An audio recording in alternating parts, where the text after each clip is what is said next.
Honda city गाड़ी आई है दोस्तों। ये एक बहुत ही फ्रेंडली फैमिली गाड़ी है दोस्तों। जो भी फैमिली के लिए लेना चाहते हैं उनके पास जो है 30 से 40 लाख रुपए है। तो सबसे बेस्ट गाड़ी यही है दोस्तों, क्योंकि ये आपको माइलेज भी बहुत अच्छी देती है।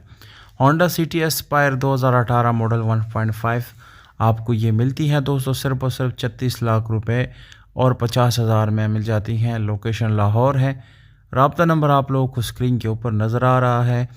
80,000 इसकी माइलेज है। बम्पर टू बम्पर जेन्युइन है। फुल ऑटोमेटिक ट्रांसमिशन के साथ है दोस्तों।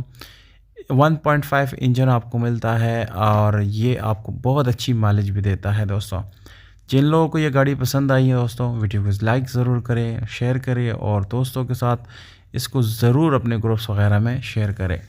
दोस्तों गाड़ी की प्राइस आपको कम ज़्यादा या मुनासिब लगी, ये बात आपने मुझे कमेंट सेक्शन में ज़रूर बतानी है, ताकि हम अपने वीडियोस को जो है मज़ीद बेहतर बना सकें और मज़ीद आपको अच्छे अच्छे कंटेंट जो है वो स्क्रीन के ऊपर दिखा सके। बहुत शुक्रिया, अपना ख्याल रखिएगा। वस्सलाम।